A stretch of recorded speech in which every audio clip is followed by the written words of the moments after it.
Números 35.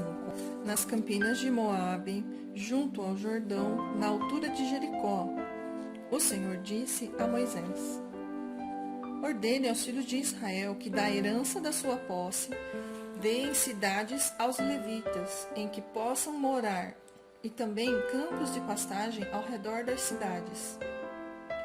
Os levitas terão essas cidades para morar nelas. Os campos de pastagem ao redor das cidades serão para o gado, para os rebanhos e para todos os animais deles. Os campos de pastagem ao redor das cidades que vocês darão aos levitas, desde a muralha da cidade para fora, serão de 450 metros ao redor.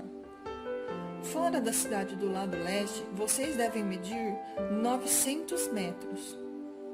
Do lado sul, 900 metros. Do lado oeste, 900 metros. E do lado norte, 900 metros, ficando a cidade no meio. Esses lhes serão os campos de pastagem ao redor das cidades. Das cidades que vocês darão aos levitas, 6 serão cidades de refúgio, aos quais vocês darão para que, nelas, se acolha o homicida. Além destas, vocês darão aos levitas 42 cidades.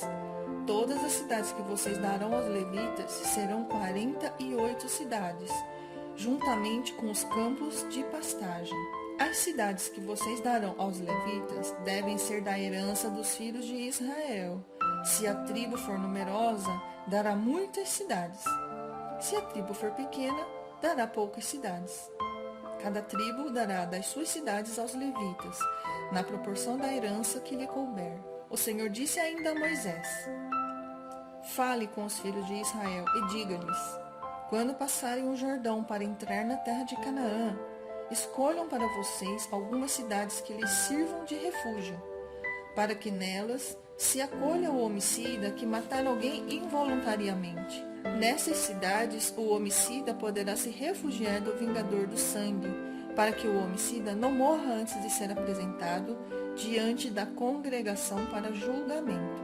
Essas cidades que vocês derem serão 6 cidades de refúgio para vocês. 3 dessas cidades devem ficar deste lado do Jordão, e 3 devem ficar na terra de Canaã. Serão cidades de refúgio.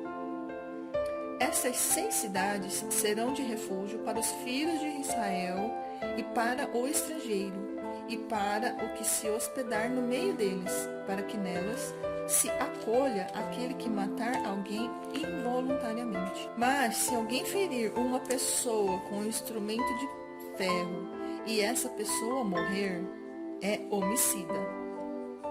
O homicida será morto. Ou se alguém ferir uma pessoa com pedra na mão que possa causar a morte, e essa pessoa morrer, é homicida. O homicida será morto. Ou se alguém ferir uma pessoa com um instrumento de pau que tiver na mão, que possa causar a morte, e essa pessoa morrer, é homicida. O homicida será morto.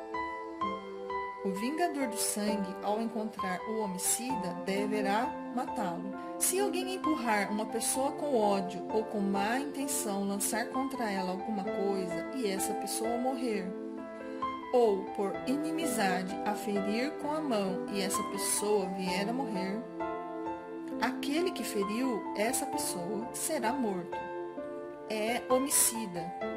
O vingador do sangue, ao encontrar o homicida, deverá matá-lo.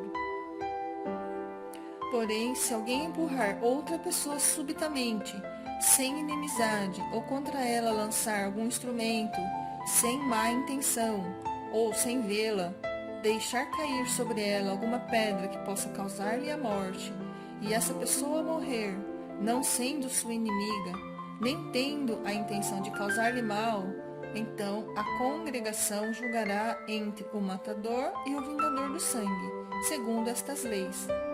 E livrará o homicida da mão do vingador do sangue, e o fará voltar à sua cidade de refúgio, onde havia se refugiado.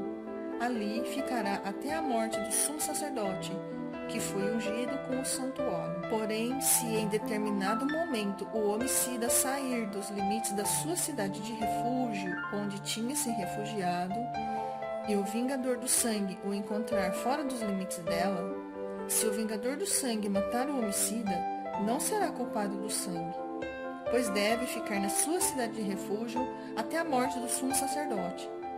Porém, depois da morte deste, o homicida voltará à terra de sua posse. Estas coisas serão por estatuto de direito para vocês de geração em geração, onde quer que vocês morarem. Todo aquele que matar uma pessoa será morto conforme o depoimento das testemunhas. Mas uma só testemunha não deporá contra alguém para que morra.